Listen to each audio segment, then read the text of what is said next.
শুভ সকাল সবাইকে আমন্ত্রণ জানাচ্ছি মেরিল মিল্ক সোমবার রাঙা সকাল অনুষ্ঠানে। সুন্দর দিনের প্রত্যাশা দিয়ে শুরু করছি আমাদের আজকে রাঙা সকাল। 2 ঘন্টা জুড়েই আয়োজন। পুরো রাঙা সকাল পরিবারের সঙ্গে আছি কাজী রওশনারা সাকি, আছি আমি আনিসুল ইসলাম। আমার পক্ষ থেকেও শুভ সকাল প্রিয় দর্শক। শুভ সকাল সাকি, চমৎকার লাগছে তোমাকে আজকে। তোমাকেও ভালো লাগছে। শুভ সকাল, কেমন আছো? আমি তো ভীষণ ভালো আছি এবং তুমি তো জানো ভালো থাকার একটা বিরাট অনুষঙ্গ হচ্ছে রাঙা সকাল। কি বলো? নিশ্চয়ই নিশ্চয়ই, আমাদের সবার জন্যই তাই, পুরো টিমের জন্যই রাঙা সকালটা আসলে এজন্য বারবার ছুটে ছুটে আসি রাঙা সকালের কাছে। হ্যাঁ, তুমি অবশ্য অনেক দূর থেকে আসো।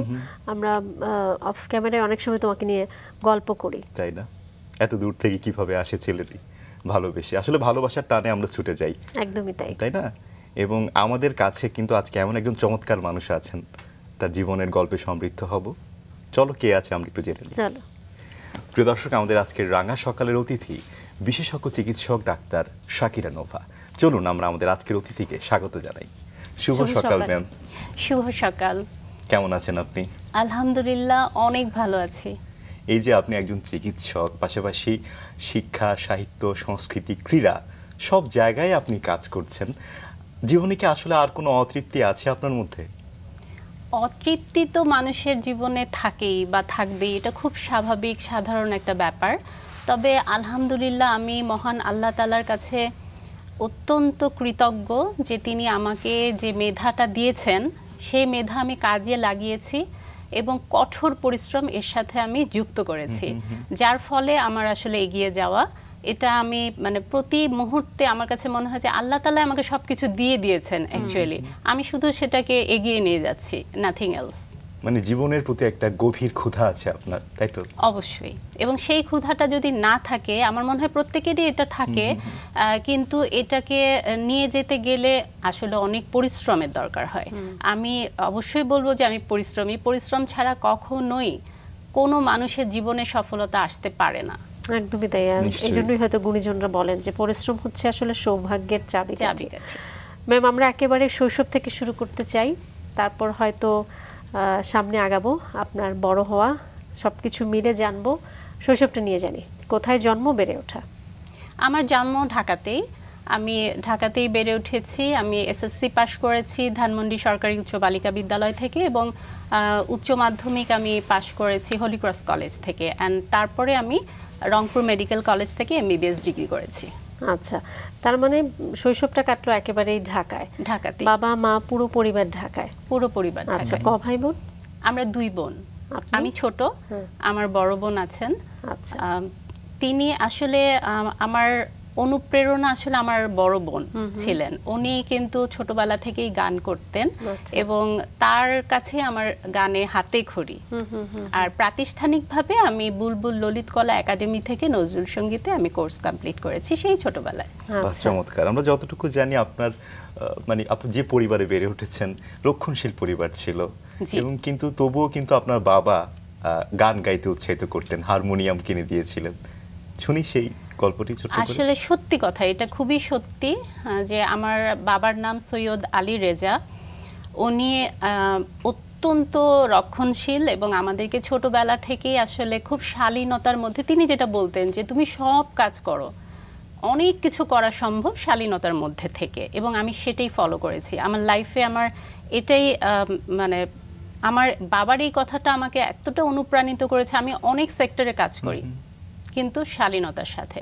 আমি গান করছি, সেখানে আমি যেমন হচ্ছে সুস্থ ধারার যে সংস্কৃতি চর্চা, এইটাকে আমি ভীষণ রকম শ্রদ্ধা করি, যেমন আমার বাবা শ্রদ্ধা করতেন। আমার মা তো ভীষণ রকম উৎসাহিত করতেন, এই যে সাথে সাথে নিয়ে যাওয়া। যখন ছোট ছিলাম, একেবারেই ছোটবেলা থেকে তো বাংলাদেশ টেলিভিশনে আম্মা নিয়ে যেতেন। মা যেভাবে অনুপ্রাণিত করেছেন, উনিও কঠোর পরিশ্রম করেছেন, আমার সাথে সাথে নিয়ে যাওয়া নিয়ে আসা, এগুলো তো একটা বড় ধরনের কাজ, এবং তার জন্য আমি আসলে অনুপ্রাণিত হতাম। এখানে তুমি কম্পিটিশন হচ্ছে নাম দাও, ওখানে কম্পিটিশন হচ্ছে তুমি নাম দাও। বিভিন্ন জাতীয় প্রতিযোগিতা যেগুলো হতো সেগুলোতে নাম দেওয়ার ব্যাপারটাতে আম্মা একটু ঠেলা দিতেন আর কি, যে হ্যাঁ পুশ করতেন যে হ্যাঁ তুমি এটা করো, এখানে নাম দাও, ওখানে নাম দাও, এবং দেখা যেত যে হ্যাঁ আমি ওখানে উইন করতাম, ভালো করতাম, এরকম বিষয়টা। এবং পুরো স্কুল লাইফে যেটা ছিল, আমাদের বাৎসরিক একটা মিলাদ মাহফিল হতো, অনুষ্ঠান খুব বড় করে, এবং সেখানে আসলে সারা বছরে যারা ফার্স্ট সেকেন্ড থার্ড হতো অ্যানুয়াল পরীক্ষার রেজাল্টের উপর ভিত্তি করে তাদেরকে পুরস্কার দেওয়া হতো ফার্স্ট সেকেন্ড থার্ড, এবং আমি সবসময় ফার্স্ট হতাম। রোল 1 ছিল একেবারেই আমার সারা স্কুল জীবন, তো সেটা তো আমি পেতাম। এ বাদে যেটা হতো সেখানে হামদ, নাত এবং কোরআন তিলাওয়াত, এই 3টা বিষয়, আরও একটা আছে রচনা প্রতিযোগিতা, 4টা বিষয়ে আসলে কম্পিটিশন হতো। এই কম্পিটিশনে আমি 4টাতেই ফার্স্ট, সব সময়। হামদ, নাত, কোরআন তিলাওয়াত এবং রচনা প্রতিযোগিতা। এবং রচনা প্রতিযোগিতাটা হতো ওরকম হযরত মুহাম্মদ সাল্লাল্লাহু আলাইহি সাল্লামের উপর কোন একটা টপিক দিয়ে দিত, যে ক্লাস এই থেকে এই পর্যন্ত এই টপিক, এরকম ভাগ ভাগ থাকতো আর কি। তো সেটাতে সবসময় আমি ফার্স্ট হতাম। এই যে পরিবারের সাপোর্ট পাওয়া এবং আপনার দৃঢ় চেতা একটা মনোভাব যে কাজ করতে হবে, ভালো কিছু মানুষের সম্মুখে পরিবেশন করতে হবে, এটা অনেক বড় একটা বিষয়। আমরা ছোট্ট করে আপনার সম্পর্কে আমাদের দর্শকদের জানাতে চাই। আচ্ছা, দর্শক, ডাক্তার শাকিরা নোভা একজন বহুমাত্রিক প্রতিভাবান নারী, যিনি চিকিৎসা, সাহিত্য, সঙ্গীত, ক্রীড়া, গণমাধ্যম ও সামাজিক কর্মকাণ্ডে অবদান রেখে চলেছেন। রংপুর মেডিকেল কলেজ থেকে MBBS ডিগ্রি অর্জন করে পরবর্তীতে জনস্বাস্থ্যে 2টি স্নাতকোত্তর ডিগ্রি, এন্ডোক্রাইনোলজিতে পোস্ট গ্রাজুয়েট কোর্স এবং ফ্যামিলি মেডিসিনে ফেলোশিপ সহ আন্তর্জাতিকভাবে স্বীকৃত উচ্চতর শিক্ষা সম্পন্ন করেছেন। বর্তমানে তিনি Concord Molecular Lab and Diagnostic সেন্টারে কনসালটেন্ট এন্ডোক্রাইনোলজিস্ট এবং টেলিলিঙ্ক গ্রুপের প্রধান নির্বাহী কর্মকর্তা হিসেবে দায়িত্ব পালন করছেন। জনস্বাস্থ্যে দীর্ঘ অভিজ্ঞতায় তিনি USAID, DFID, সুইডিশ সিডা ও London School of Hygiene and Tropical মেডিসিনের আন্তর্জাতিক প্রকল্পে গুরুত্বপূর্ণ ভূমিকা পালন করেছেন। সাহিত্যেও তার অবদান অনন্য। 2025 সালের 21শে বইমেলায় প্রকাশিত তার কাব্যগ্রন্থ উইমেন হু আনডিফিটেড ব্যাপক প্রশংসিত হয়েছে। পাশাপাশি আন্তর্জাতিক অঙ্গনেও তিনি পুরস্কৃত হয়েছেন। টেলিভিশন উপস্থাপক, সংবাদ পাঠক ও সঙ্গীত শিল্পী হিসেবেও তিনি সুপরিচিত। ক্রীড়াঙ্গনে তিনি বাংলাদেশের প্রথম নারী IOC স্বীকৃত স্পোর্টস মেডিসিন বিশেষজ্ঞ, যিনি সাউথ এশিয়ান গেমস সহ বিভিন্ন আন্তর্জাতিক প্রতিযোগিতায় বাংলাদেশকে গৌরবান্বিত করেছেন। চমৎকার কিছু অর্জন, এই অর্জনগুলোই আসলে আমাদেরকে বাঁচতে শেখায়, তাই না? যে প্রসঙ্গে আমরা ছিলাম সেই প্রসঙ্গে একটু শুনি, যে অনেক প্রতিযোগিতা অংশগ্রহণ করতেন, সবসময় প্রথম হতেন, কখনো দ্বিতীয় বা তৃতীয় হননি? আমি স্কুল জীবনে আসলে সবসময় প্রথম হয়েছি। জাতীয় পর্যায়ে যে দ্বিতীয় হয়েছি, হ্যাঁ হয়েছি। প্রথম স্থান অধিকার করেছি, দ্বিতীয় স্থান অধিকার করেছি, তৃতীয় স্থান অধিকার করেছি। যেমন হচ্ছে গানেরও তো বিভিন্ন ক্যাটাগরি আছে, আধুনিক গান, দেশের গান, নজরুল সঙ্গীত, এরকম আর কি। তবে যখন আমি মেডিকেলে ভর্তি হলাম তখন কিন্তু গানে একটু ভাটা পড়লো অবশ্যই। এটা তো আসলে চর্চার বিষয়, এটা সাধনার বিষয়, যে চট করে আমি একটা গান করলাম আর খুব ভালো হবে এটা আসলে আশা করা যায় না। আমার বাবা যেমন সকালবেলা একদম ভোর সকালে উঠিয়ে দিয়ে বলতেন যে সারেগামা গলা সাধো তুমি। তো এই যে এটা তখন তার এটা সম্ভব হয়নি, যখন মেডিকেলে আমি পড়তাম, পড়ার এত চাপ, এটা সম্ভব না, বা আমি হারমোনিয়াম নিয়ে বসবো সেটাও সম্ভব না। তো ওই সময়টা হ্যাঁ টুকটাক করতাম, কোনো ছুটিতে আসলাম তখন ঢাকায় এসে আমি প্রোগ্রাম করে যেতাম, বাংলাদেশ টেলিভিশনে আমি গান করেছি। গান যখন প্রোগ্রাম থাকতো আসতাম, আবার করে চলে যেতাম। কিন্তু এটা নিয়ে একটা খুব বড় ধরনের সমস্যা হতো। যেমন টিচাররা, আমার শ্রদ্ধেয় টিচার যারা রংপুর মেডিকেল কলেজে আমার টিচার ছিলেন, তাদের প্রতি আমার আন্তরিক শ্রদ্ধা রেখে আমি বলছি যে আমার ফ্রেন্ডসরা সবাই বলতো, নোভা গেট রেডি, এসে স্ট্যান্ড আপ, বলো একটা কিছু পড়া ধরবে। ধরার পরে আমি বলতে পারলাম যখন, বসো। এতটা তারা আমাকে মানে চোখে চোখে রাখতেন, এটা আসলে যে আমার তখন মনে হতো আমাকেই শুধু পড়া ধরে কেন, আমাকেই শুধু কেন টার্গেট। যেটা হচ্ছে যে তারা মনে করতেন যে এখন যেমন একদম বন্ধুসুলভ একটা সম্পর্ক হয়ে গিয়েছে, বলে নোভা তোমাকে এত ভালোবাসতাম, এত প্রতিভা তোমার, তুমি যদি ডাক্তার হতে না পারো, তুমি যদি ঝরে যাও, এই ভয়টা কাজ করতো। কেন ডাক্তার হওয়া এত সহজ না, এত কঠিন কঠিন পরীক্ষা, সারাক্ষণ পরীক্ষার মধ্যে থাকা, আইটেম, কার্ড ফাইনাল, প্রফেশনাল পরীক্ষা, প্রফ যেটা মানে পাশ করা, এক চান্সে পাশ করা অনেক কঠিন, তুমি কি সেটা করতে পারবা কিনা। ওই জন্য যে তুমি গানে সময় দিচ্ছ, তুমি এখানে প্রোগ্রাম করছো, ওইখানে প্রোগ্রাম, টেলিভিশনে তোমাকে দেখছি, এতে করে তুমি হয়তো একটা সময় দেখা যাবে যে তুমি আর এটা কন্টিনিউ করতে পারোনি, সেইটা কখনো চাইনি। প্রথমেই চেয়েছি যে তুমি ডাক্তার হও। আমাকে তো সরাসরি জিজ্ঞেস করতো তুমি কি ডাক্তার হতে চাও নাকি শিল্পী হতে চাও, বলো কোনটা। আমি চুপ থাকতাম। আমি জানি যেটাই বলি মেডিকেল পড়া অবস্থায় ক্লাসে তুমি কি ডাক্তার হতে চাও নাকি শিল্পী হতে চাও, আমি চুপ থাকতাম, কারণ যেটাই বলি সেটাতেই হয়তো বা পরবর্তী আক্রমণটা আসবে, এইটা মনে করে একদম চুপ থাকতাম। তারপর বলতো বসো। তো এরকম গেছে আমার মেডিকেল লাইফটা। তবে মেডিকেলে যখন ওখানে আবার হতো আমাদের সাংস্কৃতিক প্রতিযোগিতা হতো, হ্যাঁ অ্যাক্টিভিটিস ছিল ওখানে, স্পোর্টসের অ্যাক্টিভিটিস কম্পিটিশন হতো, তারপরে গানেরও ছিল, মানে সাংস্কৃতিক যে অঙ্গনের যে ব্যাপার, সেখানে কিন্তু আমি মেডিকেলে সবসময় আমি ফার্স্ট হতাম। বিভিন্ন এই যে ক্যাটাগরিগুলো বললাম, আধুনিক গান, তারপরে নজরুল সঙ্গীত, দেশের গান, এগুলোতে দেখা যেত যে আমি ওখানে ভালো করেছি। সব ধরনের গানই মোটামুটি করা হতো। হ্যাঁ, সব ধরনের। আমার কাছে মনে হয় যে নজরুল সঙ্গীত যারা শিখে তারা আসলে সব ধরনের গানই করতে পারে।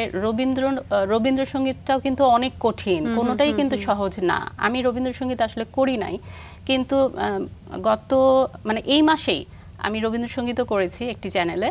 তো সবার বেশ আমি অনেক প্রশংসাই পেয়েছি। আমি জাস্ট ট্রাই করেছি, দেখলাম যে রবীন্দ্রসঙ্গীত অনেক কঠিন, অত সহজ না, তবে করেছি এবং মানুষ ভালোভাবে এটা। অর্থাৎ পড়াশোনার পাশাপাশি আপনার এই সাংস্কৃতিক কর্মকাণ্ডগুলো সমান তালে চলছে। সমান তালে। তারপরে আমরা একটু স্কুলে আসতে চাই। স্কুলের জীবনটাও তো এমনই ছিল, পড়াশোনায় ভালো করছেন, পাশাপাশি সাংস্কৃতিক কার্যক্রম।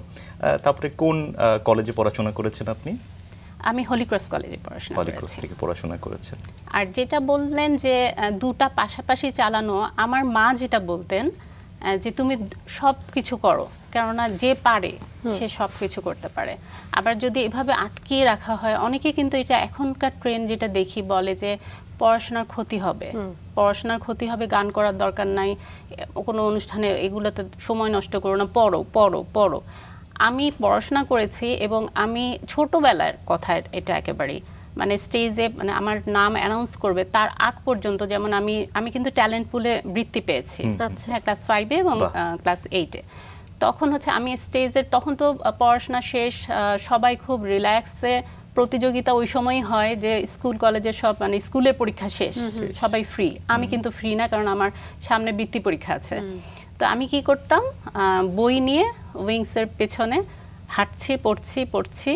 যখন আমার নাম অ্যানাউন্স করছে তখন আমি এসে আমার পারফরমেন্স। আসলে ইচ্ছা শক্তি থাকলে অনেক কিছুই একসঙ্গে করা সম্ভব। এই যে ডাক্তার হয়ে ওঠা পরবর্তী জীবনে সাবজেক্ট চয়েসের ক্ষেত্রে নিশ্চয়ই সায়েন্স নিয়েছেন।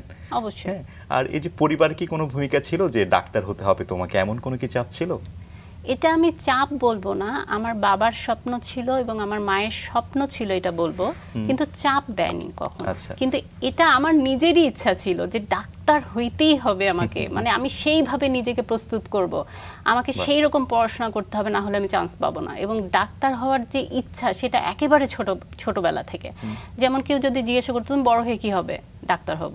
কিন্তু অনেকে আছে না ছোটবেলায় কখনো বলে এটা হব, কিছুদিন পর আবার চেঞ্জ করে বলে ওটা হব, কিন্তু আমি একটাই সব সময় বলেছি আমি বড় হয়ে ডাক্তার হব, এবং আমি এটা হতে পেরেছি। এই স্বপ্ন আমার পূরণ হয়েছে। নিশ্চয়ই। এই যে রংপুর মেডিকেলে, এবং এর জন্য তো একটা সাকি প্রস্তুতি দরকার নিশ্চয়ই। হ্যাঁ, নিশ্চয়ই। কেমন ছিল সেই প্রস্তুতি শুনি, মেডিকেলে পড়ার প্রস্তুতি, প্রতিযোগিতা? হ্যাঁ, অবশ্যই। মেডিকেলে পড়ার জন্য যেটা প্রথম দরকার সেটা হচ্ছে এসএসসি এবং এইচএসসি রেজাল্ট ভালো হতে হবে, সেটা তো আমার ছিলই। এবং তারপরে হচ্ছে ভর্তি যুদ্ধটা আসলে কতটা কঠিন এটা সবারই জানা, এটা আমার বলার আসলে কিছু নাই। তো সেই ক্ষেত্রে আমি নিজেকে অনেক ভাগ্যবান মনে করি এই কারণে যে আমি সরকারি মেডিকেল কলেজে ভর্তি হওয়ার সুযোগ পেয়েছি, সেখানে আমি পড়াশোনা করেছি এবং আমি বোর্ড স্কলার ছিলাম। এবং মেডিকেলে ভর্তি হয় যারা, প্রত্যেকেই কিন্তু একটা স্কলারশিপ পায়। আমি যেহেতু বোর্ড স্কলার ছিলাম সেহেতু আমি আর ওটা পাইনি, দুটার একটা নিতে হবে। যদিও বোর্ড স্কলার কিছুটা কম ছিল টাকা দিক থেকে, কিন্তু সম্মানের দিক থেকে কিন্তু বোর্ড স্কলার হওয়াটা একটা বিশাল ব্যাপার। আর যারাই ভর্তি হবে তারাই মেডিকেলের স্কলারশিপটা পাবে। আমি ওটাই অ্যাভেল করেছিলাম, যেহেতু আমি আগেই অ্যাপ্লাই করেছিলাম, আমি বোর্ড স্কলার হিসাবে আমি সেটা পেয়েছি। এটা হচ্ছে আমার মেডিকেলের আমি কথাটা বললাম। আর ওটা তো আমি আগেই বললাম যে ওখানে পড়াশোনার সময়ও কিন্তু আমি আমার এই যে সঙ্গীত চর্চা বা পারফরমেন্স এটা কিন্তু আমি ধরে রেখেছিলাম খুব কষ্টে। তারপরে মনে হয়েছিল আচ্ছা পড়াশোনা শেষ হলে তারপরে ধুমায়ে করব।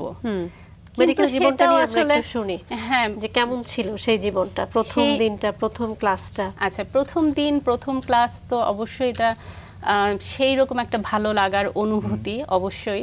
আর আমি বিরতির আগে অবশ্য শেয়ার করেছি যে ক্লাসে আমাকে কিভাবে ধরা হতো, যে একেবারে খুব ভালো না করলে আমি যদি ঝরে যাই, আমি যদি সাহিত্য সংস্কৃতি এই সমস্ত নিয়ে ব্যস্ত থাকি, আমার আর পড়াশোনা করা হবে না, আমার আর ডাক্তার হওয়া হবে না।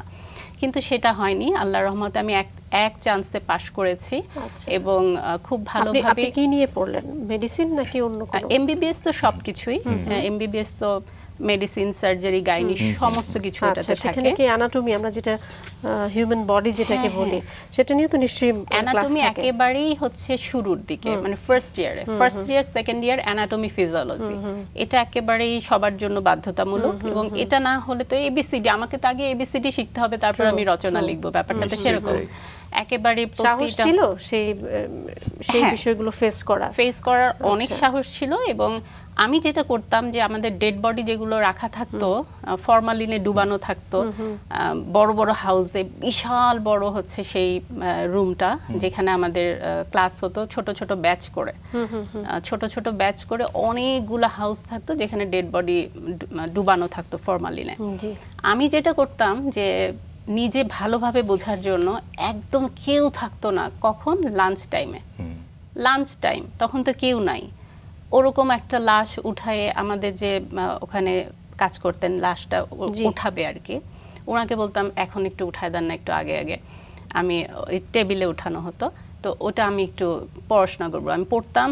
আর ওই যে প্রতিটা নার্ভ, আর্টারি, ভেইন এগুলো চিনতে হবে, বুঝতে হবে, বা হার্ট, লাং এগুলো হাতে ধরে ধরে কিন্তু পড়তে হয়। আমি তখন ওই সময়টা যেহেতু কেউ থাকতো না, আর যখন গ্রুপে ক্লাসে তখন একটু ধাক্কাধাক্কি তো হয়, একটু কেউ একটু সামনে আসতে চায়, একটু বেশি ভালো করে দেখতে চায়, ওই সময়টা আমি বই নিয়ে বসে একদম ঠান্ডা মাথায় খুব মনোযোগ দিয়ে পড়তাম, আমার একটুও ভয় লাগতো না। ভীষণ সাহসী, বোঝাই যাচ্ছে না একেবারে ক্লাস শুরুর আগে। হ্যাঁ, মানে যে টাইমটা লাঞ্চ টাইম, কেউ নাই, তখন তো একেবারে ফাঁকা। আমি খুব সুন্দর মতো এটা আমি মানে বুঝে বুঝে একা একা দেখছি, একা একা বইয়ের সাথে মিলাচ্ছি, বইয়ের যে ছবিগুলো থাকে সেটার সাথে একেবারেই রিয়েল হিউম্যান বডি সেটা আমি মিলাচ্ছি, পড়ছি, এটা আমার জন্য অনেক ভালো হতো। আপনি পড়াশোনা করেছেন রংপুর মেডিকেল কলেজে, আপনার পরিবার ছিল ঢাকায়, তাহলে কি ওখানে আপনি হোস্টেলে থাকতেন? হ্যাঁ, ওখানে আমি হোস্টেলে থাকতাম। অবশ্য আমার অনেক আর্লি ম্যারেজ, এটা বলা হয় নাই, এই প্রসঙ্গে চলে আসলো। আমি কিন্তু বেবি নিয়েই আমার পড়াশোনা আমি করেছি। এবং আমি যেহেতু মানে পড়াশোনা অনেক ভালো ছিলাম, সো আমি বেবি নিয়ে করতে আমার অনেক কষ্ট হয়েছে, কিন্তু আমি পুরো মেডিকেল জার্নিটা আমি বেবি নিয়ে করেছি। কিন্তু যেখানে আমার ফ্রেন্ডরা অনেকে বলতো যে আচ্ছা তুই কেন সাপ্লি খাস না, সাপ্লি মানে হচ্ছে মানে আমাদের এক চান্সে পাশ করাটা ইজ ভেরি ডিফিকাল্ট। হ্যাঁ, তো তোর তো একটা রিজন আছে যে বেবি আছে, হ্যাঁ তুই পাশ করে যাচ্ছিস, আমরা কি রিজন দেখাবো, আমাদের তো কোনো রিজন নাই। তো এটা খুব মজা লাগতো যখন বলতো যে তোর একটা রিজন আছে, বেবি আছে, বেবি নিয়ে মানুষ সাপ্লি খাইতেই পারে, কিন্তু একেবারে এক চান্সে পাশ করে যাওয়া এটা আসলেই তো অনেক কষ্টকর একটা ব্যাপার। তো আমার পুরো জার্নিটাই ছিল আমার বেবি নিয়ে। সেই ক্ষেত্রে আমি বলবো যে ওই যে পরিশ্রম করার যে অভ্যাসটা আমার হয়ে গেছে, ওই অভ্যাসটা, এবং আমি টানা পড়াশোনা করেছি, কিন্তু আমি পোস্ট গ্রাজুয়েশন করেছি টানা, এবং আমি জব করেছি সাইড বাই সাইড, লেখাপড়া চালানো, বেবি টেক কেয়ার করে, এভরিথিং কিন্তু আমি করেছি। এখন আমার মনে হয় আমি তো হাত পা ঝাড়া এখন মোটামুটি, এখন আরও বেশি কাজ করব। কিন্তু দেখা যায় যেটা হচ্ছে যে কর্মজীবনে প্রবেশ করলে দায়িত্ববোধ, এবং আমি যদি বলি জবের ক্ষেত্রে, আমার একটা রাষ্ট্রীয় প্রোগ্রাম আছে, আমি ওখানে ইনভিটেশন পেয়েছি, বাট আমি যে বলবো ছুটিটা চাইবো, সেটা আমাকে বাধা দেয়, আমার বিবেক বাধা দেয়। ওই দিন দেখা যাচ্ছে যে আমার একটা ফরেন ডেলিগেটস একটা টিম আসছে, তাদের সামনে আমার একটা প্রেজেন্টেশন দিতে হবে, আমি কিভাবে, আমার কিন্তু অনেক ছুটি পাওনা আছে, আমি জানি যে আমি তো ছুটি নেই না, আমি এই যে টুকটাক বিভিন্ন চ্যানেলে প্রোগ্রাম করি, ওটার জন্য আমি সব জমা করে রাখি, আমি কিন্তু ছুটি নেই না বলতে গেলে, ইভেন ঈদের সময় আমি ছুটি নেই না। অনেক সময় দেখা যায় ঈদের সময়, পূজার সময় যে গেল, পূজাতে আমি ডিউটি করেছি, বৌদ্ধ পূর্ণিমার সময় আমাদের বন্ধ ছিল, জন্মাষ্টমীতে বন্ধ ছিল, আমি কিন্তু ডিউটি করেছি। আমি সব জমা রাখি যে আমার বিভিন্ন টেলিভিশন চ্যানেলে তখন যেন আমি এটা নিতে পারি, কম্পেনসেটরি হিসাবে আমাকে কিন্তু ছাড় দেওয়া হয়। বিকজ সবার জন্য যদি যেই রুলসটা খুব কঠিনভাবে আমার জন্য ছাড় দেওয়া হয়, এই জন্য আমি কর্তৃপক্ষের কাছে অনেক অনেক মানে ধন্যবাদ জানাচ্ছি অন্তর থেকে। নিশ্চয়ই কর্মপরিবেশে আসলে সেই সহযোগিতা ছাড়া তো আসলে আপনার অন্য অ্যাক্টিভিটি সম্ভব না। মেডিকেল জীবন শেষ হলো, এরপর তো নিশ্চয়ই ইন্টার্ন করলেন? ইন্টার্ন করেছি। আচ্ছা, একটু শুনতে চাই। ইন্টার্ন করার সময় তো আসলে অনেক কষ্ট করতে হয়। তখন তো মর্নিং তো ফিক্সড ডিউটি, মর্নিংয়ে করতেই হবে। ইভিনিং আর নাইটটা একটা রোস্টার হিসাবে থাকতো। কখনো ইভিনিং থাকতো 2টা থেকে রাত 8টা পর্যন্ত, 10টা পর্যন্ত, আবার 10টা থেকে সকাল পর্যন্ত নাইট করে, আবার মর্নিং কিন্তু ফিক্সড। সারা রাত জেগে থাকলেও কিন্তু মর্নিং মাস্ট, কেননা তখন স্যাররা আসবেন, রাউন্ড দিবেন, সাথে সাথে ফ্রেশ অর্ডার লিখতে হবে, আমার পেশেন্টের কি অবস্থা সেটা আমাকে বলতে হবে, সব কিছু করে সারা রাত প্লাস হচ্ছে মর্নিং, এটা মাস্ট। এরকম মানে কঠিন ডিউটি যেটাকে বলে। এবং ইন্টার্ন দিয়ে কিন্তু একটা মেডিকেল কলেজ বলবো যে অনেকটা কাজ ভার তারা বহন করে কিন্তু ইন্টার্ন ডক্টররা। তারা কিন্তু 24 আওয়ার্স ইন্টার্ন ডক্টর থাকবে। সো এটাও একটা খুব কষ্টের একটা সময় পার করা। সব ইন্টার্ন ডক্টরদের কথাই আমি বলছি, প্রচন্ড রকম চাপ থাকে তখন। এই যে আপনি এত এনার্জি নিয়ে প্রত্যেকটা কাজ সুচারুভাবে সম্পন্ন করবার চেষ্টা করছেন, এই যে একটা শক্তি, এটা আসলে আপনি কোথা থেকে পেতেন? আচ্ছা, শক্তি পাওয়ার বিষয়টি হচ্ছে, এটাও কিন্তু সম্পূর্ণ I am very much grateful to almighty Allah. এখন আমি যে পরিমাণে স্ট্রেস নেই, তখনও নিতাম, এখনও নেই। কিভাবে পারি এটা কিন্তু অনেকেরই প্রশ্ন, যে টায়ার্ড লাগে না কি? না, আমার টায়ার্ড লাগে না, আমার টায়ার্ড লাগে না, আমার কাছে ভালো লাগে। আমি প্রত্যেকটা কাজকে অসম্ভব ভালোবাসি, শ্রদ্ধা করি, সম্মান করি। সেই কারণে কাজগুলো আমাকে কষ্ট দেয় না। যে আমি আমার উপস্থাপনা আছে, আমি কোনো একটা আমি তো রেগুলার উপস্থাপনা করি, সপ্তাহে 3 দিন করে করেছি, fixed time, fixed date, fixed time, ডেগুলো ফিক্স থাকে, একই সময়ে একই চ্যানেলে দেখা হবে। এটা তো আপনারা সবসময় করছেন। সো এটা আমি যেমন করেছি, এদিকে আমার কর্মজীবন যেটা আমি জব করছিলাম বা করছি এখনও, সেটা আমি ঠিক রেখেছি। আমাকে ছাড় দেওয়া হয়েছে। কেন ছাড় দেওয়া হয়েছে? দিন শেষে আউটপুট দেখা হয় একটা মানুষের। সারাদিন বসে থাকলাম কিন্তু আউটপুট তেমন কিছু না। একটা মানুষ যদি 10 জায়গায় কাজ করে তার চেয়ে বেশি আউটপুট দিতে পারে, তাহলে কি তাকে প্রায়োরিটি দেওয়া হবে না? নিশ্চয়ই দেওয়া হবে। তবে কোনো একটা জায়গায় যে নিজেকে প্রমাণ করতে কিন্তু একটু সময় লাগে। আমার খুব বেশি সময় লাগতো না, এবং ততদিনে আমি নিজেকে প্রমাণ করে ফেলতাম যে হ্যাঁ, yes, I can do, and I can do, মানে সাইড বাই সাইড যে আমি এতগুলো কাজ করতে পারি, দ্যাট আই প্রুভড। আপনি সেটা প্রুভ করতে পেরেছেন, এবং কাজের প্রতি অনেস্টি থাকলে, এবং শুরুতে আপনি যেটি বলছিলেন যে পরিশ্রমী, সেটি আসলে সম্ভব। আমরা একটু শুনি যে আপনি মেডিকেল জীবন শেষ করলেন, ইন্টার্ন করছেন, আপনি তো বেছে নিলেন এন্ডোক্রাইনোলজি। এই সাবজেক্টটা, এর আগে আমি একটু বলি, শুরুতেই আমি এন্ডোক্রাইনোলজি আসলে বেছে নেইনি। আচ্ছা, শুরুতে যেটা ছিল একটা স্ট্রাগল ছিল।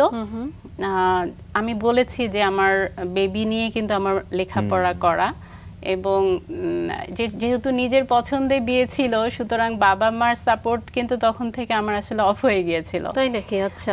তো সেই ক্ষেত্রে আমার স্ট্রাগলটা মানে হিউজ একটা স্ট্রাগল আমার গিয়েছে আমার লাইফের উপর দিয়ে। ফিনান্সিয়াল দিক থেকে প্রচণ্ড রকমের স্ট্রাগল করেছি, এবং তখন আমি জব পাই, যেটা আমি MBBS পাশ করার সাথে সাথেই আমি খুব লুক্রেটিভ জব পাই। আসলে এটা মহান আল্লাহ তাআলার হয়তো ব্লেসিং, আদারওয়াইজ এটা হতো না। আমি লুক্রেটিভ জব পাই, এবং আমি যেহেতু জনস্বাস্থ্যে আমি প্রথমে জনস্বাস্থ্য বিশেষজ্ঞ হই, এবং সেই ক্ষেত্রে আমি এত ভালো কাজ দেখাতে পারি যে আমি জব করে ওটাতে আমি বলবো যে আমি যে এতগুলো জায়গায় কাজ করেছি, আমার মনে হয় যে কাজ করেছি কম, আমার ক্যাপাসিটি বিল্ডিং এই দিকে তাদের এত নজর, মানে কি সবার ক্ষেত্রে তাদের ক্যাপাসিটি বিল্ডিং এরই অনেক বড় একটা বাজেট থাকে। আমাকে যে দেশের বাইরে পাঠানো, দেশের বাইরে এত ট্রেনিং, এত কোর্স করা, এত কিছু করা, এই অবদান কিন্তু তাদের। আমরা গল্প শুনছিলাম স্ট্রাগলিং এর কথা, আমরা কিন্তু ধরেই নিয়েছিলাম আপনি যেটি বলছিলেন শুরুতেই যে বেবি নিয়ে আপনি মেডিকেল জীবন শেষ করলেন, সুতরাং আমরা ধরেই নিচ্ছিলাম যে এখানে পরিবারের একটা অনেক বড় সাপোর্ট ছিল। স্বাভাবিকভাবেই আসলে যেটা হয়, পরিবারের সাপোর্ট ছাড়া তো আসলে কেউ এগোতে পারে না, কারণ আমরা সবসময় বলি পরিবার একটা অনেক বড় শক্তি। তো আপনার আসলে সেটি ছিল না, কথার মাঝখানে আমরা যেটি জানতে পেরেছি। কিভাবে ম্যানেজ করলেন? একই সঙ্গে আপনি বাইরেও বেশ কিছু ডিগ্রি অর্জন করেছেন, আমরা শুনতে চাই সব কিছু মিলে। প্রথমত আমি যেটা বলবো যে হ্যাঁ, মেডিকেল লাইফের স্ট্রাগলটা আসলে একটা হিউজ স্ট্রাগল ছিল, সেটা আমি ওভারকাম করেছি। আমি যেহেতু গান খুব ভালো করতাম, আমি রেডিও বাংলাদেশ বেতারে, ওখানে আমি এনলিস্টেড ছিলাম, ওখানে করতাম, কিন্তু সেটা তো আসলে পারিশ্রমিক খুবই কম, এটা দিয়ে কিছুই হয় না। কিন্তু আমার যেটা ইনকাম যেটা আমার হতো সেটা হচ্ছে রংপুর ক্যান্টনমেন্টে যত প্রোগ্রাম হতো, খুবই সুন্দর পরিবেশে সুস্থ ধারার সংস্কৃতি চর্চাটা ওখানে হয় এবং খুব সুন্দর প্রোগ্রামগুলো হতো ওখানে। আমি একেবারেই রেগুলার আর্টিস্ট ওখানে ছিলাম, যে আমারটা থাকবেই, মানে তারা এত পছন্দ করতো আমার গান, এবং এই যেটা বললাম যে সুস্থ ধারার সংস্কৃতি চর্চা, এই জিনিসটা তো আমি খুব পছন্দ করি এবং আমার সাথে খুব যেত, এবং ওখান থেকে কিন্তু আমি ভালো রেমুনারেশন পেতাম। তো সেটা দিয়ে আমার ভালোই চলে গেছে পুরো মেডিকেল লাইফ। বাহ, বিশাল একটা বিষয়। তারপরে বিষয়টা কি হলো? এর পরবর্তীতে কোথায় যোগদান করলেন? পরবর্তীতে তো আমি যেটা বললাম যে আমি খুব লুক্রেটিভ জব পেয়েছি। শুরুতেই আমি বলবো যে একেবারে আমি হেড অফিসে ঢুকতে পেরেছি, মানে আমি ইন্টারভিউ দিয়ে কোয়ালিফাই করেছি। এন্ড দেন এটা ছিল ম্যারি স্টোকস ক্লিনিক সোসাইটি, এবং আমি ডিএফআইডির সাথে তখন কাজ করার সুযোগ পাই। সেখানে আমি এত বেশি ওই যে একটু ভালো যারা করে তাদেরকে কিন্তু ওরা খুব মানে তাদেরকে খুব রিকগনাইজ করে, তাদেরকে ইভালুয়েট করে, তাদেরকে উৎসাহ দেয় যে তুমি আরও ভালো করো, এরকম একটা বিষয়। তো দেশের বাইরে যাওয়া এবং সেখানে ডিগ্রি অর্জন করা, সেখানে ট্রেন হওয়া, এই সমস্ত ফ্যাসিলিটিসগুলো না আমি আসলে ওখান থেকেই পেয়েছি। ওখানে আমার কোনো খরচ হয়নি, বরং আমি উল্টো ওখানে আমি যে পার ডিএম পেতাম, আমার থাকা খাওয়া এবং আমি যে ট্রেনিংটা করছি সেটার জন্য উল্টো আমি আরও পেতাম। হ্যাঁ, তো ওখানে তো পেমেন্টটা সেভাবেই হতো। কি ফিলিপাইনে ছিল বোধহয় আপনি পড়াশোনা করতে গিয়েছেন? না, ওটা একটা ছিল ফিলিপিন্সে, আর একটা হচ্ছে যেটা আমি ইউএসএ তে করেছি, দ্যাটস ডিফারেন্ট। কিন্তু এক একটা আমি ইউএসএআইডি তে কাজ করেছি, সো এক একটা অর্গানাইজেশন এক এক ভাবে আমাকে সাপোর্ট দিয়েছে। এবং এই যে আমার কাছে যেটা মনে হয় যে ইভালুয়েট করা, যে ও ভালো করছে আরো ভালো করবে। এবং আরেকটা বিষয় হচ্ছে যে তুমি শুধু নিজে শিখে নিজের মধ্যে রাখবে না, you should disseminate your knowledge. সেটা আমি যেভাবে করতাম, আমি তো ইন্টারন্যাশনালি আমি টিওটি প্রাপ্ত, মানে ট্রেনিং অফ ট্রেনার, যেটা সেই সার্টিফিকেট আমার আছে। সো আমি প্রত্যেকটা গভর্নমেন্ট মেডিকেল কলেজ হসপিটালে সেখানেও কিন্তু আমি কাজ করার সুযোগ পেয়েছি as a trainer. Gynae and অবস ডিপার্টমেন্টে আমি কাজ করেছি, ট্রেন করেছি। সো যেটাই আমি শিখে এসেছি ওখানের এটাই ছিল এমন, সিস্টেমটাই এমন ছিল যে তুমি আবার ওই যে শিখে এসছো অ্যাডভান্স কিছু টেকনোলজি, এটা তোমাকে আবার ডিসেমিনেট করতে হবে, এবং যে এটা খুব ভালো পারবে তাকে কিন্তু আরো ভালো কিছু অপরচুনিটি দিচ্ছে নেক্সট টাইম। মানে আমি কাজের প্রতি খুব সিনসিয়ার, ভীষণ রকম, কাজটা যত ছোট হোক বা যত বড় হোক ডাজন্ট ম্যাটার, আমার কাজ সেটা কোন কাজ এটা আমি দেখি না। আমরা আগে শুনি যে আপনি ফিলিপাইনে কি বিষয়? এটা আমার জনস্বাস্থ্য বিষয় ছিল। আচ্ছা, আর এটা ছিল reproductive and child health. And USA তে যেটা করেছি এটা হচ্ছে এনসিডি, অর্থাৎ নন কমিউনিকেবল ডিজিজের উপরে। ওকে, বাংলাদেশে এসে আপনি তো বলছিলেন এটা আপনি মেরি স্টোকস থেকে, একটা সময় ছিল মেরি স্টোকস আর একটা ইউএসএআইডি। আর পরবর্তীতে যেটা হয়েছে, আমি এটা কিন্তু মেডিকেল সায়েন্সের দুটো উইং আছে, একটা হচ্ছে প্রিভেন্টিভ যেটা আমি এতক্ষণ বললাম, আরটা হচ্ছে ক্লিনিক্যাল সাইড। এবং দেন আমি ক্লিনিক্যাল সাইডেও আমি ডিগ্রি করি, যেটা আমি এন্ডোক্রাইনোলজিতে করেছি। এবং আমি বর্তমানে আমি এন্ডোক্রাইনোলজিস্ট হিসাবে আমি কাজ করছি কনকর্ড। এটা খুবই বিশ্বমানের একটা প্রতিষ্ঠান আমি বলবো, Concord Molecular Lab and Diagnostics, কারণ মলিকুলার ল্যাব পায়োনিয়ার বাংলাদেশে এটি। এবং আমাদের আরেকটি কাজ আছে, সেটি একটু বলা দরকার, যেটা ওয়ান অ্যান্ড অনলি, সেই কারণে আমি বলবো সিজিএমপি ল্যাব। এটাও আমাদের আছে রিসার্চ উইং, যেটা সেখানেও আমাদের সিজিএমপি ল্যাব আছে, ওয়ান অ্যান্ড অনলি। আমাদের বিএসএমএম এর সাথে আমাদের একটা কোলাবোরেশন আছে এবং স্যাম্পল সেখান থেকে আসে এবং আমরা এটা নিয়ে কাজ করি। আচ্ছা, মলিকুলার ল্যাবে আপনি হরমোন রোগ বিশেষজ্ঞ। মলিকুলার ল্যাবে হরমোন রোগ বিশেষজ্ঞ ব্যাপারটা ঠিক এরকম না। এখানে প্রত্যেকটা, যেমন মেডিসিন, সার্জারি, গাইনি, তারপরে হচ্ছে গ্যাস্ট্রোলিভার, কার্ডিওলজি, মানে প্রত্যেকটা আলাদা আলাদা মানে চেম্বার, কনসালটেশন চেম্বার আছে।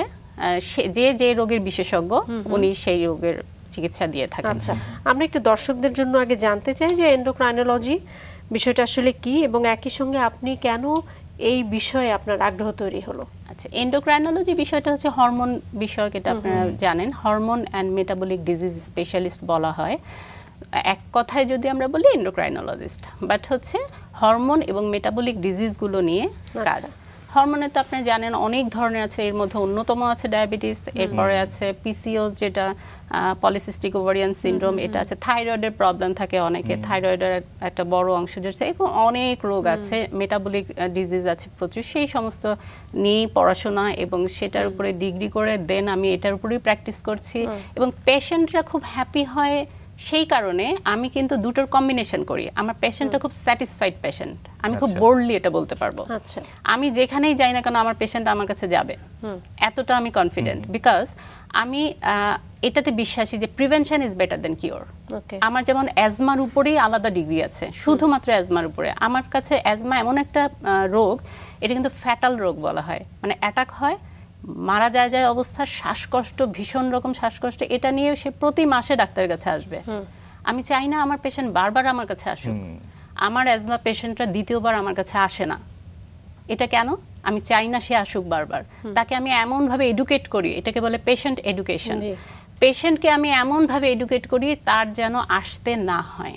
কি করলে কি হবে এতটা বিশদভাবে বলে, হয়তো আসে 6 মাসে একবার বা ফলো আপে আসলে, দ্যাটস ডিফারেন্ট। বাট এই যে তার বারে বারে অ্যাটাক হবে আর অ্যাটাক নিয়ে আমার কাছে আসবে, আই ডোন্ট ওয়ান্ট। আমি তাকে এমনভাবে এডুকেট করি, আমি পেশেন্টকে এডুকেট করি। এটা আমার কাছে মনে হয় এটা মানে সব ডক্টরদের করা উচিত আসলে, যেন বারবার একটা পেশেন্ট একটা ধরে রাখলাম। আমি দীর্ঘমেয়াদী রোগ বলে এগুলোকে। আমি নন কমিউনিকেবল ডিজিজের উপর পড়াশোনা করেছি এবং নন কমিউনিকেবল ডিজিজ আপনি জানেন যে হাইপারটেনশন, ডায়াবেটিস, ক্যান্সার, এই সমস্তই কিন্তু নন কমিউনিকেবল ডিজিজ। এগুলোর বার্ডেন বাড়ছে এখন কিন্তু ইনফেকশাস ডিজিজ কম, এটা কিন্তু অনেক কমে আসছে, কিন্তু এটা বেড়েই চলেছে। ওবেসিটি আছে, এটাও একটা, এটা হরমোনের সাথে রিলেটেড, ওবেসিটি। যদিও আসলে আজকের এই অনুষ্ঠানে আপনার এই ডাক্তারি জীবন নিয়ে আমরা গল্প করছি, কিন্তু ডাক্তারি যে প্রয়োগটা সেটা হয়তো যদিও সম্ভব না, তারপরেও ছোট ছোট করে জানবো, যেহেতু দর্শকরা আছেন এবং জানছেন যে একজন বিশেষজ্ঞ চিকিৎসক নিয়ে আমরা বসেছি। এই যে হরমোনাল ইমব্যালেন্স, এটা তো মেল ফিমেল আসলে সবারই হচ্ছে এখন, এবং এই ইমব্যালেন্সের কারণে অনেক রকম, যেটা আপনি বললেন যে নন কমিউনিকেবল ডিজিজগুলো আমাদের অনেক হচ্ছে। এটার প্রিভেনশনটা আসলে কি হতে পারে? প্রিভেনশনের ব্যাপার না আসলে, এই ব্যাপারে যদি আমি বলি, আমার মানে এই সময়ের মধ্যে তো এটা হবে না। এটা নিয়ে হয়তো বা আলাদা সময় বা হেলথ রিলেটেড যদি কোনো প্রোগ্রাম থাকে, নিশ্চয়ই আমি সেখানে আসবো এবং বলবো। এত বিশদ বলা আসলে এখন সম্ভব না, কারণ অনেক কিছু বলার বাকি রয়ে গেছে আমার কাছে মনে হয়। কারণ আমি আরেকটা সেক্টরে কাজ করছি, আমি না আসলে খুব নতুন নতুন জানতে পারি যে হরমোন ইমব্যালেন্সটা আসলে কেন হয়, কি জন্য হতে পারে আসলে। আচ্ছা, হরমোন ইমব্যালেন্স যে কোনো কারোরই যে কোনো সময় হতে পারে। কিছু আছে জেনেটিক, যেটা তার ফ্যামিলিগতভাবে হয়ে আসছে, সেটা তার হতে পারে। যেমন যদি আমি ডায়াবেটিসের কথাই বলি, বাবা মার আছে কিনা, family history is very important. যদি দুজনের থাকে তাহলে কত পার্সেন্ট হওয়ার সম্ভাবনা, যদি একজনের থাকে তাহলে কত পার্সেন্ট হওয়ার সম্ভাবনা, তাহলে তাকে সেইভাবে প্রিভেনশনের জন্য আগে থেকেই তাকে প্রিপেয়ার হতে হবে। এটা খুবই ইম্পর্টেন্ট, এই জিনিসটা মানুষ খেয়াল করে না। আর একটা বিষয় হচ্ছে বলতে চাচ্ছিলাম, যেটা যে ফ্যামিলি হিস্ট্রি থাকলে তাকে আগে থেকেই সচেতন হতে হবে। আর যদি তার হবে কিনা এটাও কিন্তু জানা সম্ভব। হোমা আয়ার বলে আর একটা টেস্ট আছে, এটা করে তার কতখানি সম্ভাবনা আছে সেটা অনেক আগে থেকে কিন্তু সে জেনে রাখতে পারে। এরকম আরো কিছু টেস্ট আছে যে আগে থেকে করলে সে বুঝতে পারবে তার হওয়ার সম্ভাবনা কতখানি, পার্টিকুলারলি যদি স্ট্রং ফ্যামিলি হিস্ট্রি থাকে। বাহ, চমৎকার। এবং এত আগে থেকে ডায়াগনোসিস করে সেটার জন্য সে আগে থেকে আসলে তার লাইফস্টাইলটাকে সে মডিফাই করবে, করতে পারে। প্রিভেনশন যেটা আমরা প্রিভেনশন, আমি তো সবসময় বলি prevention is better than cure. একটা গুড লাইফস্টাইল তো মেইনটেইন করা খুবই গুরুত্বপূর্ণ। হরমোনাল ইমব্যালেন্স যদি আমরা না চাই, কি ধরনের লাইফস্টাইল আসলে মেইনটেইন করা উচিত? লাইফস্টাইলের মধ্যে তো লাইফস্টাইল বলতে কি বোঝায়, আমার ডায়েট অ্যান্ড আমার ফিজিক্যাল অ্যাক্টিভিটিস এগুলো সব ঠিকঠাক মতন আছে কি না। যেমন ওবেসিটি, এটাও তো আপনার এটার সাথে রিলেটেড আছে। আপনার ঘুমের সমস্যা হতে পারে হরমোনাল ইমব্যালেন্স থেকে। তো সব কিছুর জন্য আসলে মূল ভিত্তি হচ্ছে আপনার ডায়েট, আপনি কীরকম খাচ্ছেন, আপনার খাওয়া দাওয়াটা কীরকম। বিকজ এখন কিন্তু ওবেসিটি বাচ্চাদের মধ্যেও কিন্তু খুব বেড়ে গেছে বিকজ অফ জাঙ্ক ফুড। তারা যে সমস্ত খাবার খাচ্ছে ফাস্ট ফুডে বেশি, এটা ইজিলি অ্যাভেলেবল। আচ্ছা ক্ষুধা লাগছে খেয়ে নিলাম, কোথায় এখন কি খাবো, কোথায় কি জোগাড় করব, যা আছে সামনে রেডি খাবার, আমরা রেডি খাবারের দিকে একটু বেশি ঝুঁকে থাকি। তো সেই ক্ষেত্রে কিন্তু আপনার ব্লাড কোলেস্টেরল লেভেলটা আপনার বাড়বে। আপনার যখনই আপনার কোলেস্টেরল লেভেল বাড়বে বা টিজি ট্রাইগ্লিসারাইড যেটা সেটা বাড়বে, তখন কিন্তু আপনার এই সমস্ত ব্রেইন স্ট্রোক, হার্ট অ্যাটাক এই সমস্ত কিন্তু সম্ভাবনা বেড়ে যাবে। তো আপনি আগেই যদি লিপিড প্রোফাইলটা করে ফেলেন, দেখেন যে আপনার গুড কোলেস্টেরল কত আছে, ব্যাড কোলেস্টেরল কত আছে, আপনার ট্রাইগ্লিসারাইড কত আছে। ট্রাইগ্লিসারাইড যদি বেশি থাকে আলটিমেটলি কিন্তু লিভারে যে ফ্যাটি লিভার হবে। তো আপনি তো আগেই বুঝে যাচ্ছেন যে না, আমার ফ্যাটি লিভার হইতে দেওয়া যাবে না। যদি গ্রেড 1 হয়ে থাকে আপনি এখনই সচেতন হন, যদি গ্রেড 2 হয়ে থাকে তাও রিভার্স এটা রিকভার হবে, কিন্তু গ্রেড 3-4 গেলে তো আর হবে না। সো গ্রেড 1 থাকতে আপনি সচেতন হন এবং এটাকে রিকভার করা সম্ভব শুধুমাত্র লাইফস্টাইল পরিবর্তনের মাধ্যমে। চমৎকার চমৎকার। আমরা আরো অনেক বিষয় নিয়ে আপনার সঙ্গে গল্প করতে চাই, কিন্তু এর আগের গল্পে বারবারই আপনার গান নিয়ে আলাপ হচ্ছিল। আমরা 2 লাইন শুনবোই আজকে। গান তো শুনবে অবশ্যই একেবারে শেষের দিকে। তার আগে আপনার কর্মক্ষেত্র নিয়ে আরো কিছু জানতে চাই। আপনি তো টেলিলিংক গ্রুপের সিইও হিসেবেও কাজ করছেন, কিভাবে সম্ভব হচ্ছে ডাক্তারি পেশা পাশাপাশি একটা প্রতিষ্ঠানের সিইও, কিভাবে সম্ভব হচ্ছে? আমি টেলিলিংক গ্রুপের সিইও হিসেবে কাজ শুরু করেছি জানুয়ারি মাসের 1 তারিখ থেকে।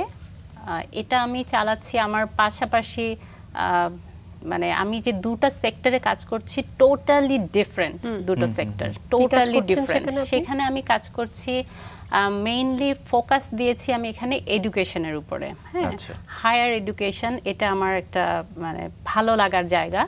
সেক্ষেত্রে আমি টেলিলিংক গ্রুপ সম্পর্কে বলতে গেলে আসলে অনেক কিছু বলতে হবে, এবং সার্চ দিলে দেখতে পারবেন যে টেলিলিংক গ্রুপ কত কিছু নিয়ে কাজ করে। ICT, mobile phone and accessories, তারপরে হচ্ছে অ্যাসেট ডেভেলপার, তারপরে হচ্ছে আপনার গার্মেন্টস আছে, এখানে অনেকগুলো সেক্টর আছে। Group of companies. জি, আচ্ছা, group of companies, exactly group of companies. তো এখানে কাজ করা শুরু করেছি আমি, সেটা 1 বছর হয়ে গেছে। শুরুতে আমি অতটা কনফিডেন্ট ছিলাম না যে পারবো কি না, তারপরে দেখা গেছে হ্যাঁ আমি তো ভালোই পারছি। সেরকম গেছে আর এর আগে আরও 6 মাস। আর একেবারেই আনুষ্ঠানিকভাবে শুরু করেছি এই বছরের জানুয়ারি মাসের 1 তারিখ থেকে, এবং এটা আমি করছি আমার ইন্টারন্যাশনাল কমিউনিকেশনস, এটা আমার মূল ফোকাস। এবং হচ্ছে যে আমার বিভিন্ন এম্বাসি মিটিং থাকে, বিভিন্ন এম্বাসিতে অ্যাম্বাসেডারের সাথে যোগাযোগ, এবং হায়ার এডুকেশনটাকে আমি খুব গুরুত্ব দিই যে আমাদের দেশ থেকে যারা দেশের বাইরে পড়াশোনা করতে চায় তারা দেখা যায় যে বিভিন্নভাবে চেষ্টা করে, কিন্তু খুব সহজ রাস্তাটা বা একটা প্রপার গাইডলাইন কিন্তু তারা পায় না যে কিভাবে গেলে ভালোভাবে তারা সঠিক পথে এবং তার যে সাবজেক্ট এবং তার যে ইউনিভার্সিটি সে যেটা চুজ করছে সেখানে সে পৌঁছাতে পারবে, গন্তব্যে পৌঁছাতে পারবে কিনা স্মুথলি, সেই জায়গাটা কিন্তু আমি কাজ করছি এবং এটা খুবই সাকসেসফুলি কাজ করছে। আর টেলিলিংক গ্রুপ তো 1997 সাল থেকে এটা শুরু হয়েছে, কাজ শুরু হয়েছে, অনেক পুরানো। আমি এখানে তো রিসেন্ট, আমি যেটা এবছরের জানুয়ারিতে থেকে আমি কাজ করছি। তো আমার কাছে এই কর্মকাণ্ড খুব ভালো লেগেছে, কেননা এখানে যেটা হচ্ছে দেশের অর্থনীতিতে যে অনবদ্য একটা ভূমিকা রাখা, এই কোম্পানিটা কিন্তু সেটা করছে। এটাও কিন্তু এক ধরনের সেবা। আমি যেমন সেবা দিচ্ছি ডাক্তার হিসাবে, পেশেন্টকে সেবা দিচ্ছি, এখানে এটাও সেবা, কিন্তু ভিন্ন ধারার, ভিন্ন রকমের। এবং আমরা যতটুকু জানি আপনার আন্তর্জাতিক অঙ্গনেও আপনার কাজ করার অভিজ্ঞতা রয়েছে। বিশেষ করে কাবুল সম্পর্কে জানতে চাই। আচ্ছা, আমি কাবুলে কেমন ছিল আপনার অভিজ্ঞতা, কি ধরনের কাজ করেছিলেন সেখানে? ওখানে যেটা কাজ করেছি সেটা হচ্ছে যে আমি London School of Hygiene and Tropical Medicine এবং ministry of public health Kabul, Afghanistan, এই জয়েন্ট একটা প্রকল্প ছিল, সেই প্রকল্পে আমি কাজ করেছি একেবারেই সাকসেসফুলি। আমি এটা ডান করেছি, পিসিআর কমপ্লিট করেছি, যেটা বলে প্রজেক্ট কমপ্লিশন রিপোর্ট, ওগুলো সব ডান করে। সেটা আমার একদম ক্যারিয়ারের শুরুর দিকে বলতে মাঝামাঝি বলবো আমি, কারণ আমি ইউএসআইডিতে জব করেছি, ডিএফআইডি, এই সমস্ত কিছু অভিজ্ঞতা নিয়ে কিন্তু আমি ওখানে অ্যাপ্লাই করেছি। ওখানে অনেক কম্পিটিশন হয়, যেহেতু একটা ইন্টারন্যাশনাল পজিশন, ওখানে কিন্তু অনেক কম্পিটিশন হয়। তো ওখানে যেটা হয়েছিল যে ওখানে মানুষ দেখলেই আমাকে বলতো যে আর ইউ ফ্রম ইন্ডিয়া, কিন্তু আমি আসলে বাংলাদেশের একমাত্রই ছিলাম এবং আমার কলিগসরা ছিল সব ইউএসএ, ইউকে, কানাডা, অস্ট্রেলিয়া, বেশিরভাগ ছিল ইউএসএ। এটা আমেরিকান এম্বাসির পাশেই মিনিস্ট্রি অফ হেলথ, যেটা আর কি ministry of public health, Kabul, Afghanistan, just American embassy, আর এটা পাশাপাশি সাইড বাই সাইড। তো ওখানে আসলে ইউএসএর কলিগস বেশি ছিল, ইউকে ছিল, কানাডা, অস্ট্রেলিয়া, নিউজিল্যান্ড, আর এদিক থেকে ছিল শ্রীলঙ্কা, ইন্ডিয়া বেশি। সেখানে পাবলিক হেলথ নিয়ে কাজ করেছেন? সেখানে আমি পাবলিক হেলথ নিয়ে কাজ করেছি। চমৎকার। এবং পাশাপাশি এই যে সাহিত্য চর্চা, এটা কিভাবে ধরে রেখেছেন? আপনার একটি চমৎকার কাব্যগ্রন্থ রয়েছে, উইমেন হু আনডিফিটেড, সে সম্পর্কে একটু জানি। উইমেন হু আনডিফিটেড, এটা আমি কাব্যগ্রন্থটা আমার এবছর পাবলিশ হয়েছে, এবং আমি আসলে কল্পনাও করতে পারিনি যে পৃথিবীর মধ্যে এটা সাড়া ফেলবে। এটা আমার এরকম কোনো আমার ভাবনা ছিল না। আমার ছিল যে আমি বিভিন্ন সময় লিখেছি, সব একসাথে করে পাবলিশ হবে, এটা আমার এটা একটা ইন্টেলেকচুয়াল অ্যাসেট হিসাবে থাকবে। আমরা তো বাড়ি গাড়ি নিয়ে চিন্তা করি, কিছুই থাকবে না, কিন্তু আমার একটা বই থাকবে, সেটা পরবর্তী প্রজন্ম তারা পড়বে, দেখবে, জানবে, এরকম আমি আরও বই লিখছি। তো এইগুলো সবগুলো একসাথে করে আমি করব। আমি ইংলিশে করেছি, মানে কমফোর্টেবল। হ্যাঁ, আমি comfortable both in English and Bangla, দুটাতেই কিন্তু আমি লিখি। হ্যাঁ, আর আমি প্রথম যে আন্তর্জাতিক রচনা প্রতিযোগিতায় যে পুরস্কার পেয়েছিলাম, তখন আমি ক্লাস 8-এ পড়ি। এটা রেডিও বেইজিং কর্তৃক আয়োজিত একটি রচনা প্রতিযোগিতা ছিল, ইন্টারন্যাশনাল এসে কম্পিটিশন, এটা দিয়ে আমার শুরু। আর এখন আমি বইটা পাবলিশ হওয়ার পর যেটা দেখলাম, এটা আমি ইংলিশে করেছি, এক পৃষ্ঠা হচ্ছে ইংলিশ, পাশেরটা মানে সাইড বাই সাইড যদি দেখেন বাংলা, ওটারই আবার বাংলা করেছি। সো বাংলায় পড়া যাবে, যারা ইংলিশে তারা ইংলিশে, এভাবে। তো এই বইটি আন্তর্জাতিকভাবে এতটা সাড়া পাবে আমি কখনোই ভাবিনি, এবং এখন এটা গ্রিস, ইটালি, ইউরোপিয়ান কান্ট্রিগুলো, সেখান থেকে আমাকে কিন্তু লিখে যে তোমার আরও লেখা পাঠাও, তোমার কবিতা পাঠাও, এবং অনেক পাবলিশ হয়েছে। এবং গ্রিসের খুব অন্যতম একটা খুবই বিখ্যাত ম্যাগাজিন, পোলিস ম্যাগাজিনে কিন্তু আমার লেখা পাবলিশ হয়েছে।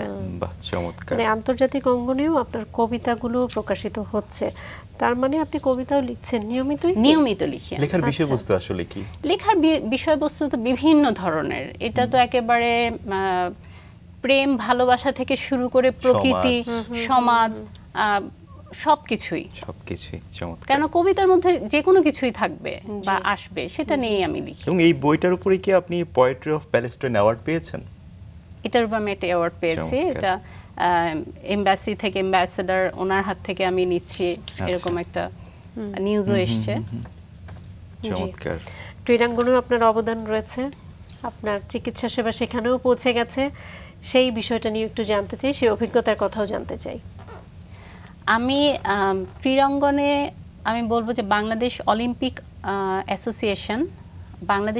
অ্যাসোসিয়েশনে আমি এখানে মেডিকেল যে কমিটি আছে সেখানে আমি কাজ করতাম। আমি যেটা বলেছিলাম যে কাজটাই আমি করি, এটা একেবারেই আমার ক্যারিয়ারের শুরুতে, কিন্তু আমি টানা 5 বছর কাজ করেছি। আমি খুব বোল্ডলি বলতে চাই, আমি অবৈতনিক ছিলাম, কোনো রকম একটা টাকা আমি ওখান থেকে পাইনি কাজ করে। এবং এটা আমার উদ্দেশ্য ছিল, আমি জব করতাম, জবের পাশাপাশি, জবের শেষ করেই আমি দৌড়াতাম ওখানে যে আমি কাজ করতাম। ওখানে একেবারেই পেশেন্ট, মানে কোনো ক্যাম্প, টুর্নামেন্ট যেগুলো হতো, ন্যাশনাল বলেন, ইন্টারন্যাশনাল বলেন, ওগুলো ফিটনেস সার্টিফিকেট দেওয়া, প্লাস হচ্ছে একেবারে মাঠ পর্যায়ে সরাসরি চিকিৎসা দেয়া, এটা আমি করেছি। এবং একেবারেই এখানে কোনো রেমুনারেশন আসলে ছিল না। আমি কখনোই চিন্তা করি নাই যে এটা আমাকে একটা সম্মান নিয়ে আসবে, বা আমি তো টাকাই পাচ্ছি না। মানুষ যেখানে টাকা পায় না সেখানে সে কখনোই যায় না, কিন্তু আমি ওই যে কাজ, আমাকে একটা কাজ দেয়া হয়েছে, আমি কাজটা করব ভালোভাবে। এবং ওখান থেকে আমাকে পিক করে এবং ইন্টারন্যাশনাল অলিম্পিক কমিটি তারা আমাকে একটা ইয়েতে ট্রেনিং করায়, যেটা হচ্ছে যার ফলে আমি স্পোর্টস মেডিসিন এক্সপার্ট হতে পারি, এবং আমি হয়ে দেশের বাইরে আমি গিয়েছি, দেশকে রিপ্রেজেন্ট করেছি। তারা এত অ্যাপ্রিসিয়েট করেছে যে লেডি ডক্টর, স্পোর্টস মেডিসিনে লেডি ডক্টর নেই, অথচ আমি বাংলাদেশ থেকে গিয়েছি। বাংলাদেশে এত অ্যাডভান্স হয়ে গেছে, বাংলাদেশের লেডি ডক্টর, মানে আমি এটা বিশাল মানে অনার, আমি ওখানে ডিগনিটি নিয়ে আমি কাজ করেছি, গিয়েছি। কিন্তু আমি এটা তো কখনো ভাবিনি যে এরকম একটা অপরচুনিটি আসবে বা ওটার জন্য করা কাজ তো কাজই। সাউথ এশিয়ান গেমসে আমি বাইরের দেশকে রিপ্রেজেন্ট করেছি এবং ওখানে অনেক অ্যাপ্রিসিয়েশন আমি পেয়েছি। কিন্তু এখানে আমি বলবো যে অবৈতনিক এভাবে কাজ আসলে আমার মনে হয় না যে আর পাওয়া গেছে। এবং আমি প্রথম যে এভাবে করেছিলাম একেবারে বাই হার্ট, আমি যেই কাজটাই করি সেই কাজটা আমি সিনসিয়ারলি করি, হোক সেটা টাকা আসুক অথবা না। এবং সেই সিনসিয়ারিটির জন্যই হয়তো আপনি আইএসও স্বীকৃতিপ্রাপ্ত হয়েছেন। জি, নিশ্চয়ই এগুলো তো আসলে একটা অন্যরকম ভালো লাগা বা উৎসাহ তৈরি করে কাজের ক্ষেত্রে। এবং আপনাদের মতো চমৎকার মানুষেরাই আসলে দেশের বাইরে আমাদের গৌরবকে বাড়াচ্ছে। ধন্যবাদ। আমরা একেবারেই শেষে চলে এসেছি ম্যাম, চমৎকার আড্ডা হচ্ছিল। আমরা আপনার কণ্ঠে দুকলি গান শুনতে শুনতে বিদায় নিতে চাই। গানের জন্য যদিও আমি একেবারেই প্রিপেয়ার্ড না, আর আমি শুরুতেই বলেছিলাম যে এটা একটা চর্চার বিষয়। এখন যেহেতু অনুরোধ করেছেন এবং দর্শকদের জন্য অবশ্যই একটু আমি চেষ্টা করব, বলবো চেষ্টা। বিমূর্ত রাত্রি আমার মন তার সুতোয় বোনা একটি রঙিন চাদর, সেই চাদরে ভাজে ভাজে নিঃশ্বাসেরই ছোঁয়া, আছে ভালোবাসা আদর। বিমূর্ত রাত্রি আমার মন তার সুতোয় বোনা একটি রঙিন চাদর। কামনার গোলাপ রাঙা সুন্দরী এই রাত্রিতে নীরব মনের বর্ষা আনে শ্রাবণ ভাদর, সেই বর্ষায় ঝড়ো ঝরে নিঃশ্বাসেরই ছোঁয়া, আছে ভালোবাসা আদর। বিমূর্ত রাত্রি আমার মন তার সুতোয় বোনা একটি রঙিন চাদর। ভীষণ মুগ্ধতা, ভীষণ সুন্দর। আমরা একেবারে শেষ পর্যায়ে চলে এসেছি, যেটা বলছিলাম যাওয়ার আগে দর্শকদের যদি কিছু বলতে চান। দর্শকদের উদ্দেশ্যে আমি একটা কথাই বলবো, আসলে মেয়েদের অনেক শক্তি। যদি কেউ বলে যে আমি আসলে সংসার সামলাতে যে এটা করতে পারছি না বা ওটা করতে পারছি না, আমি কিন্তু শুরুতেই আমার প্রথম পরিচয় বলতে চাই আমি একজন গৃহিণী, একজন মা। তারপরে আমার এতগুলো সেক্টরে কাজ করা। সুতরাং সবাই পারবে যদি তার ইচ্ছা শক্তি থাকে, যদি তিনি কঠোর পরিশ্রমী হন, এটা পসিবল। অসংখ্য ধন্যবাদ। আপনাদেরকেও ধন্যবাদ, চমৎকার উপস্থাপনা আপনাদের।